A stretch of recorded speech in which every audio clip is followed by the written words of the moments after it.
Welcome to Startup Diaries, sponsored by PointClick Technologies. My name is Zainab Sise, and this is a new series highlighting 10 Gambian founders and their startup stories. Each episode has an in-depth interview with the founder, highlighting their ups and downs throughout their journey. Whether you are in the Gambia or somewhere out there in the diaspora, this show is for you. Please do not forget to like, subscribe, and hit that notification bell so you never miss out. If you have any questions or comments, please put them down below, as we would love to hear from you. Enjoy the show.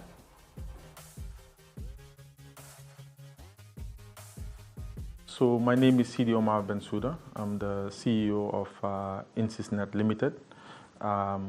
We started INET in 2016. Originally from Gambian, originally from Fajala, grew up in Fajala. I now live in the Kololi Bakota area. So with INET, it has been a singular journey. We had the idea in 2015 that there was a demand for low quality and affordable internet, and that's how we started the venture. Actually, it was an accident.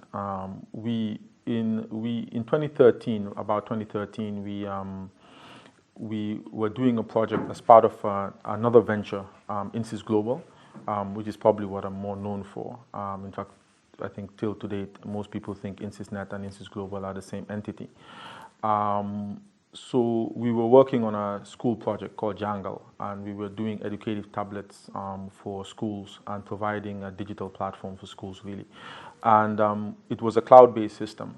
And as part of that project, we realized that really internet was a big issue. So it was very apparent to us that there was a demand in the market. That's when we sort of started putting a project together to really enter the space. We did it in sort of multiple phases. Phase one was, okay, let's actually test the market to see if our theory was right. So it took us about 3 years to do that. And then it was really in 2020 that we decided to go full steam ahead and actually do major investments and actually launch INET as a full-fledged operator. I'm a software engineer by profession. One of the things we learned, early on and sort of spent my career doing was design theory. And basically the idea is that everything is an iterative process, right?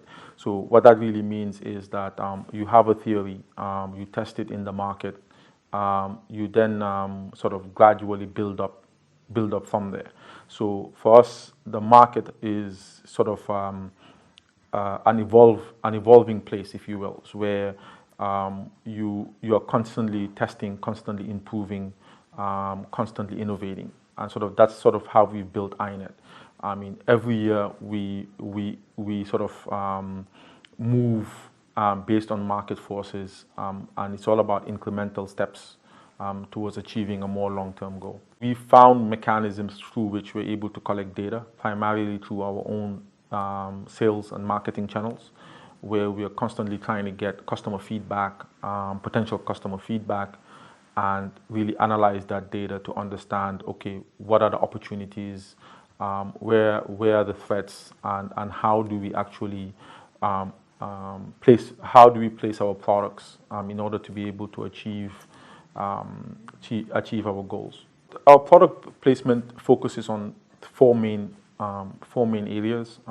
One is affordable installation, which we feel is a major need. If you look at the data we see, most people want internet but can't afford to get it installed. So low-cost installation is an area of focus for us as part of our marketing. The other area we focus on is really reliability. Communicating and working on really improving customer care and product reliability. The third area is actually customer care and being able to communicate that as part of our marketing campaigns. But then the fourth area is sort of internet performance, meaning that at the speed at which, and being consistent in terms of the speed we provide to customers. Now, you probably noticed that I'm mentioning actual product specs, but we feel that the best marketing is marketing that can actually communicate the value in the product. So really, for us, marketing is not just saying something to customers, but rather being able to communicate the core values of our product.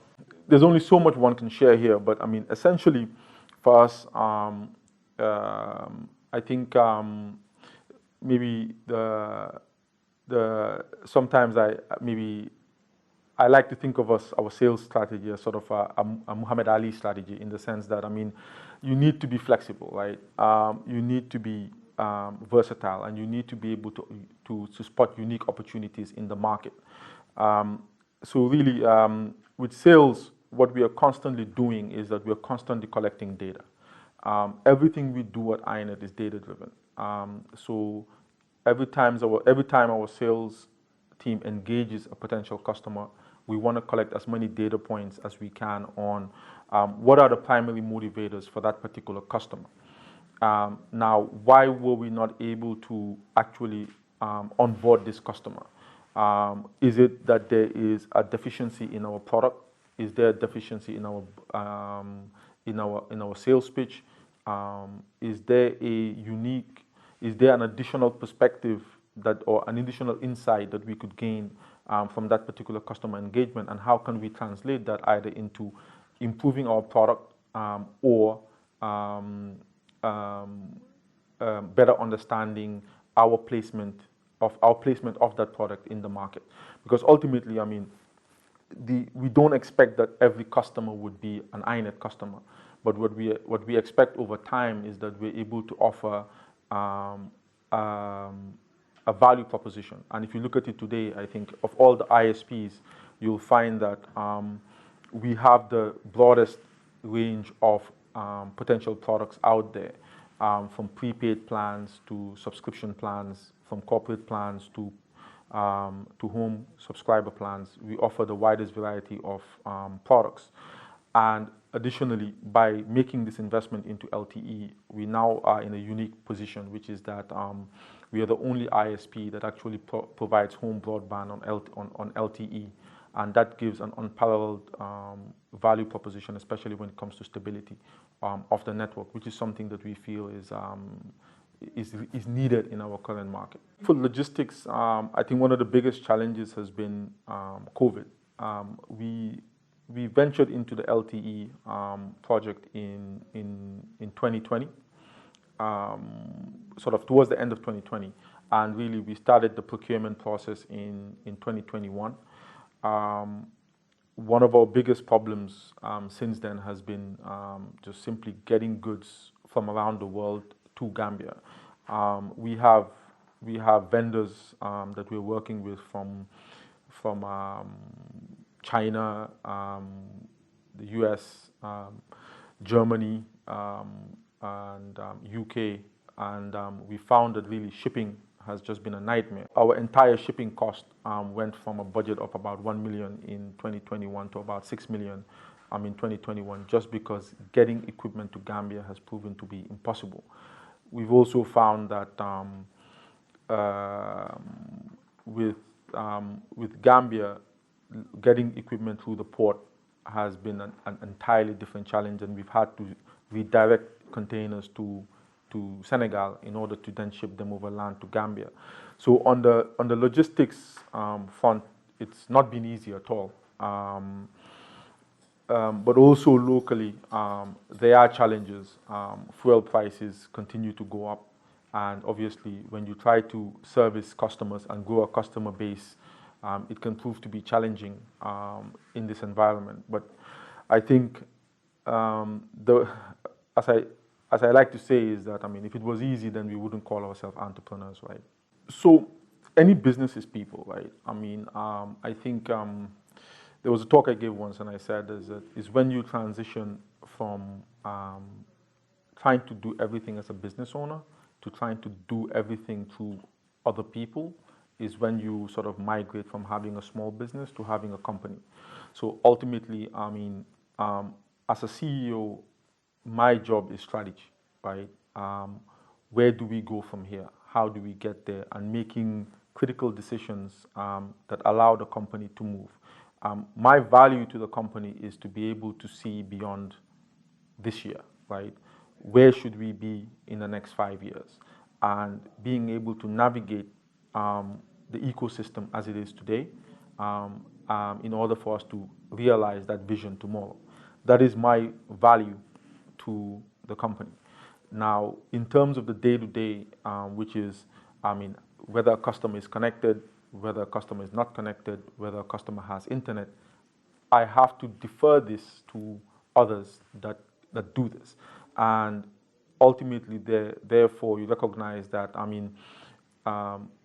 the operational day-to-day of how the company runs, you need to have extremely reliable people that are extremely motivated. And for us to be able to do this, we need to be able to not only find the right people, but also be able to train them and encourage them to be able to go from where they are today to where they should be in a year or two from now. So, one thing we do is that, there was a time sort of early in my career when I would sit down and say, hey, if I lose this staff, everything is lost. If I don't have this staff, everything is lost. And now it's like we recognize that you don't necessarily have to be the most brilliant person to be at INET. You have to be the right fit for INET in the sense that you have to want to be here because you like the environment that is here, and you are willing to actually grow with the company. So we really focus on finding people that are willing to learn, finding people that come from the right background in that they have the right discipline, and then we really then work with them over a period of time to get them where we need to go. Today, our senior management team are all grown in-house. They're people that we brought in for a different position and then groomed to become who they are. I think we're fortunate to be part of a group, and within the group we actually have a legal firm. So generally, most of this is deferred to them. But in general, we are a limited liability company, and we are required, and we are also regulated by PURA. So we are required to meet certain minimum requirements. So as part of that, we obviously need to have contracts with our customers. We need to have contracts, especially with the larger ones. But also we do have external shareholders, and therefore there's a minimum legal documents that we need to have in place that explain to the auditors exactly why we do certain things. So from invoices, receipts, contracts over a minimum quantity, procurement rules and guidelines, these are things that we have in place. But generally, as a business owner, you need to, if you want your business to grow, these are things I think that you need to actually invest in. Initially, you will find that they can be quite cumbersome, but eventually they allow you to actually work based on policy and guidelines, which allows a certain degree of flexibility, but also speed, in that you're now empowering, if they're clearly defined policies, clearly defined legal frameworks that staff can use to do their job and make decisions, you find that you move a lot faster, and all decisions don't have to come to you. So in other words, the finance manager can simply make a decision and just inform you as part of a management report that, okay, based on policy X, I've just gone ahead and made this decision, rather than requiring you to be involved in every single activity within the company. INET has gone through several iterations of investment. I think when we started in 2015, 2016, roughly we invested, I think, about $150,000 in the onset. And this came from different funding sources. But it was mainly from primarily was from INSYS Global, and then we also had additional funding from sort of, I would call it maybe friends and family and myself to actually set up the initial phase. We then went through different rounds, but a lot of it at that stage was done in the first 2 years. In the first 3 years was done through sort of reinvestment into the business, using mainly operating profit from the business. and I think it was in really 2020 when we deployed the LTE network that we really made a serious investment in terms of network, in terms of our network. Currently, we've invested about $100 million into INET from 2021, and that's about $2 million. And we currently have an SIC certificate with GAIPA in recognition of the investments that we've made in our LTE and infrastructure. This was done primarily through bank loans, additional reinvestment from operating, and also we've actually sold 10% shares in the company as part of raising this actual equity. So funding in Gambia generally is a problem, and I think it requires the entrepreneur to be really, really strict or disciplined when it comes to the use of money. Because what you have to recognize is that we don't have capital markets that you can just go to sell shares and raise equity like you have, for example, Wall Street. And also the laws around shares and share ownership is still very rudimentary in Gambia. So as a result of that, it's really hard to raise capital. So as an entrepreneur, you really have to be disciplined. You also have to make sacrifices in the onset of setting up the business in order for it to actually grow, but also to be able to build a track record sufficient enough that you can actually engage banks in a serious way.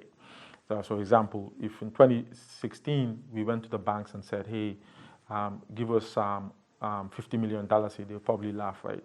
But I mean, 3 years down the line, being able to demonstrate steady growth and steady reinvestment in the business, it becomes an entirely different conversation with the banks. The challenges are many. I mean, I want to be careful here because I mean, sometimes when you talk to entrepreneurs in Gambia, everybody comes up with a battery of challenges that they have, and I think I would have subscribed to a lot of those challenges and just went on with it, sort of gone along with it a few years back, maybe when I was a lot younger, right? But essentially, the challenges you face in Gambia are challenges I think entrepreneurs face everywhere. I mean, everywhere you go and you want to set up a business, there are challenges, right? And you have to go through a lot of uncertainty. And one of the hardest things an entrepreneur has to do is to have a vision and see an opportunity that nobody else can see at that moment in time. And generally, what makes it difficult is that when you see that opportunity, the simple fact that nobody else can really see that opportunity means that everybody is going to most people are going to tell you it's a bad idea, it's not going to work. And I think that's the fundamental challenge, being able to stick to your idea and being able to see that idea through, despite everybody telling you that it's not going to work, is one of the hardest challenges. I think the second challenge is recognizing that whatever you set out to do, I mean, there are going to be challenges. I mean, and some of them are going to look insurmountable, right? And being able to navigate those challenges, whatever they may be, whether they are procurement, whether they are logistics, whether there are changes in the market, right? These are all challenges that you just have to take in lockstep and then figure out a way to navigate those challenges and being able to sort of, like Muhammad Ali would say, like, move like a butterfly, sting like a bee, right? You need to be able to know how to sort of jump around those changing dynamics to be able to really get to where you want to get to. So I think really those would be the two fundamental challenges. I think the third one is that also recognizing that this is a very small market. It's a population of 2 million people. 50-60% live on almost close to the poverty line. So there's a very small market, and there's a very small window of opportunity, and there's a lot of competition. Not only is there a lot of competition, but also the government is continually changing or moving when it comes to policy, because it's also trying to find its feet, right? So whatever the policy may be today in a particular market, chances are that in a year or two from now, that policy may shift. Therefore, all the assumptions you made are likely to change. So you need to be flexible to be able to navigate that changing ecosystem. Then I think the fourth thing, maybe the fourth major challenge to recognize is that, I mean, when it comes to infrastructure, Gambia ranks very low, right? And I think for the hardest part for an entrepreneur to do is to be able to grow, recognizing that there's a lot of challenges, right? I mean, you're not going to have regular electricity. Depending on your business, you're not going to have regular water, right? You're not going to have good roads, so the suspensions on your fleet is going to break sooner than the engines will break. So these are all challenges, right? But again, and this is why I want to be careful, is that despite all those challenges, there is real opportunity. The question is, like in any market, how do you navigate those challenges in order to be able to realize the opportunity? And that is where the real entrepreneurship lies. Our vision is sort of a Gambia where everybody that wants internet has internet. And sort of our mission since inception has been very simple. Get every Gambian connected. If you look at our long-term growth strategy, is how do we reduce the cost of installation to make this affordable? With the launch of our LTE network, people can now get home broadband service for as low as $2,700, which is that you just simply buy a router, take it home, and you get internet. And for those that are further away from our base stations, you now simply pay a total of $6,500 and get installed with internet. This has come down from a price of where we started of about $9,000 roughly. And we are constantly looking at ways of doing this, of reducing this cost, this barrier to ownership, meaning this leap from not having internet in your house to be able to getting it by reducing the cost of installation. So that is one area, and one of the reasons why we've been able to do this is because with LTE, it now means that you no longer need some of the more expensive installation equipment that we had with the WiMAX technology, which we started with. Our second real strategy is sort of systematically building infrastructure. I mean, we started the company with 3 base stations. Now we have a total of 22 base stations just in the GBA, and we are systematically adding more and more base stations, which allows us to expand coverage into new markets. So those two have been sort of our driving strategy in terms of getting internet to more and more places and being able to reduce the price to allow more and more people to be able to connect to it. And then finally, we've been systematically working on reducing internet monthly subscription fees. In 2018, sort of we pioneered the 5 meg for $2,500 a month. We were the first company that started that in 2018. The rest of the industry has followed suit. We are planning on introducing new and more competitive pricing sometime later this year. And all of it is really targeted at one thing, being able to drive the industry to be able to offer more affordable internet prices to everybody. There are those that have started their business, and maybe the best way to think about it is that there are those that have just jumped into the pool, and they're inside the pool, and they're trying to figure out if the water's really cold, and they're trying to figure out if they should jump back out or they should stay in the pool. And for those that are yet to start their business, they're probably standing at the edge of the pool, contemplating how cold the water is and whether they could make it to the other end of the pool. And I think for these different groups, the thinking and the advice would be very different. I would start with those that are yet to jump into the pool. And the advice there is really that there will be few moments in your life when you will have opportunity. I believe, or at least my philosophy is that we don't create opportunity. All that can happen, what happens is that when an opportunity comes by, are we in the are we able to take advantage of it? And what I simply mean by that is that, I mean, and when you think back on your life, or at least I think back on my life, I find that I was never really able to sort of make opportunity happen. What has happened is that I was in there was a unique set of circumstances, or I was in a unique position at a moment in time when I was able to see an opportunity and I was able to jump on that opportunity.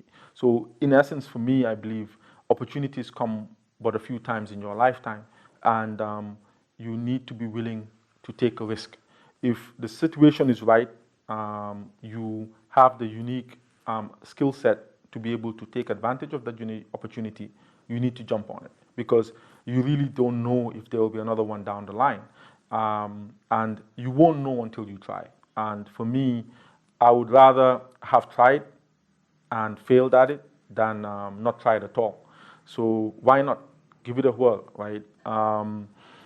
And for those that are in the pool, I think what is there to recognize is that if it was easy, if it was truly easy to get to that other shoreline, if it was really easy to get to the other end of the pool, then everybody would do it. And you need to learn to persevere. I think, as I mentioned in my earlier, is that there are going to be more challenges than you can imagine.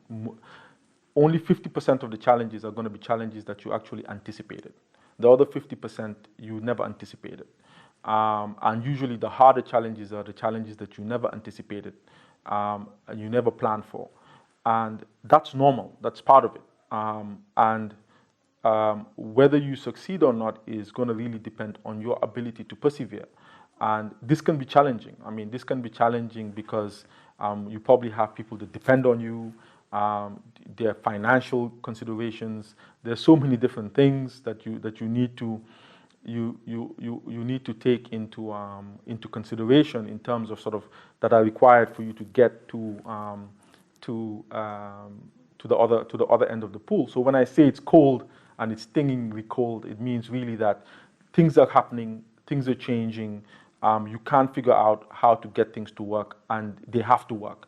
And that's what it means to be an entrepreneur. And I mean, really, I mean, my advice there is fly like a butterfly, sting like a bee. Try to get to the other shoreline and try to find people that will give you guidance. Try to find people that have done it before and try to pick their brain. But also build a network. Build a network of people that are in the same that are in the same place you are, that are also in the pool and trying to get to that shoreline and work together. I think as Gambians, one thing that we shy away from doing is working together. We all assume that the other guy is going to run away with my idea, and if I talk about my idea, the other guy is going to do it. That's not the mindset. I mean, in fact, the more you talk about your idea, the more you try to convince people about your idea, the better you will understand your idea. That's how it actually works. The more you're able to engage the right people to actually discuss your idea, the more your idea will evolve into something that's actually likely to succeed. So, and remember, it's not about the idea. It's about it's about your ability to get across that pool and to persevere when it's super cold, super cold, to get to the other end of the pool.